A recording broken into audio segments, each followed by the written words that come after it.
Përshëndetje të gjithëve. Pyetja më e rëndësishme që bëhet në shesh sot, vëllezër dhe motra shqiptar, është Kreshnik pse nuk të shohim në televizion.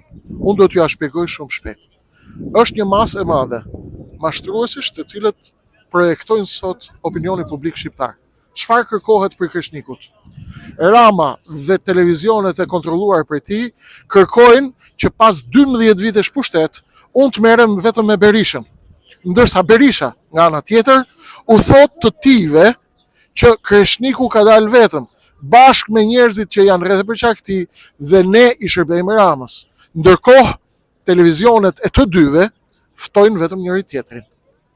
E kuptoni pse kush thot vërtetën dhe kush thot të drejtën dhe kush mban një qëndrim parimor në këtë vend. Në këtë vend të krimbur në mashtrim, në rrena, në këtë vend ku njerëzit më shumti se tjerët mashtrojnë vetë me vetë, sepse mashtrimi dhe rrena në këtë vend është bërë sport popullor. Ata duhet kishin interes që unë të isha vetëm në zgjedhje, sepse unë mbledh votat e njerëzve të cilët nuk duan të shohin me sy as Ramën, as Berishën.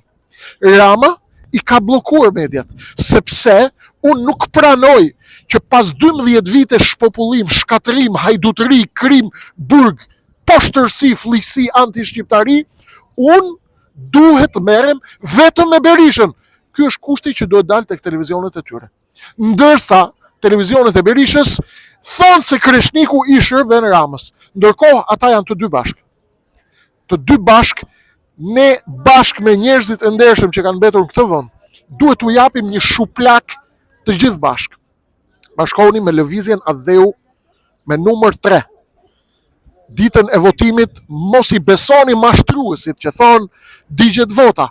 Vota digjet vetëm nëse do ta çoni për establishmentin Hajdut 34 vjeçar dhe për partitë e George Sorosit, të rejat që kanë pushtuar studiot e poshtërsisë, prime time-et e fllihësisë dhe organizimet e sektit të ndyrësisë të anti-shqiptarisë që po na vret dhe po na zhduk si komp.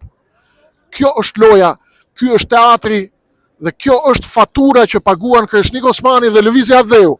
Kur njerëzit tu në shesh vinë dhe na thonë, përse ne nuk ju shohim në televizor, ndërkohë që ne jemi subjekti, një nga 11 subjektet që marrin pjesë në garë.